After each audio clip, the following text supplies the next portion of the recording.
ओम नमः शिवाय। निर्वाण षटकम में जब हम चौथे श्लोक पर पहुंचते हैं और जब कहा जाता है न पुण्यम न पापम न सौख्यम न दुखम न मंत्रो न तीर्था न वेदा न ज्ञाना यज्ञ अहम भोजनव नैव भोज्यम न भोक्ता चिदानंद रूपा शिवोहम शिवोहम। यदि हम समझ के चलें तो इसमें कहा है न मुझ में पुण्य है न पाप है। ऐसा कैसे हो सकता है कि मुझ में पुण्य भी नहीं है, पाप भी नहीं है, और सुख भी नहीं है और दुख भी नहीं है? क्योंकि यहाँ पर जब जीव परमात्मा पे सब कुछ छोड़ देता है तो वो अकर्ता हो जाता है। ये अकर्ता क्या है?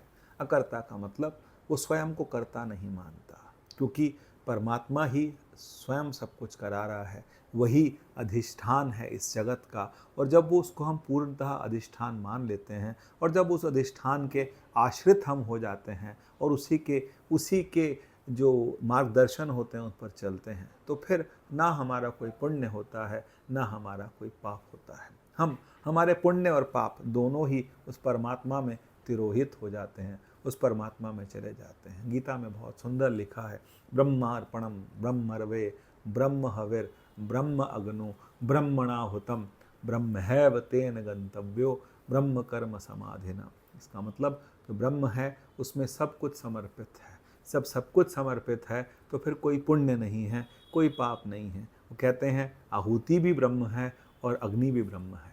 आहुति भी ब्रह्म है और अग्नि भी ब्रह्म है। इसका मतलब परमात्मा जो है वो उसी को अर्पण किया जा रहा है। जब हम गाते हैं कि तन मन धन सब कुछ है तेरा और तेरा तुझको अर्पण, जब हमने परमात्मा को सब कुछ अर्पित कर दिया, सब कुछ समर्पित कर दिया, जब हम कहते हैं अब सौंप दिया इस जीवन का सब भार तुम्हारे हाथों में, अब जीत तुम्हारे हाथों में और हार तुम्हारे हाथों में, तो जब हमारे पास में हमने अपना सब कुछ तुम्हारे को दे दिया, परमात्मा को दे दिया, तो फिर पुण्य कुछ नहीं है, फिर पाप कुछ नहीं है और सुख कुछ नहीं है और दुख भी कुछ नहीं है। भगवान श्री कृष्ण बहुत सुंदर बोलते हैं 12वें अध्याय के अंदर यही बात कहते हैं क्या कि समा सुख दुखेशु, समा सुख देशु का मतलब जो मेरा भक्त है वो दुख और सुख में क्या होता है, एक जैसा रहता है। और बहुत सुंदर कहते हैं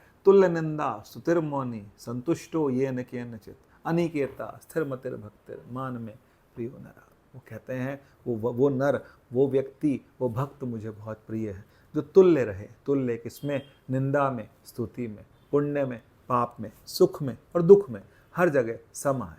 सम का मतलब होता है समत्व, समत्व का मतलब होता है कि सब कुछ परमात्मा का बनाया हुआ है, सब मंत्र भी परमात्मा के हैं, जपा जिसको जा रहा है वो भी, और जिसको जिस नाम से जपा जा रहा है नाम भी परमात्मा है, मंत्र भी परमात्मा है, जिसको बुला रहे हैं वो भी परमात्मा है और जो जप रहा है वो भी परमात्मा है। जब ऐसा मिलन होता है, नाम और नामी एक हो जाते हैं, उस समय फिर हम ये कह सकते हैं कि चिदानंद रूपः शिवोहम शिवोहम।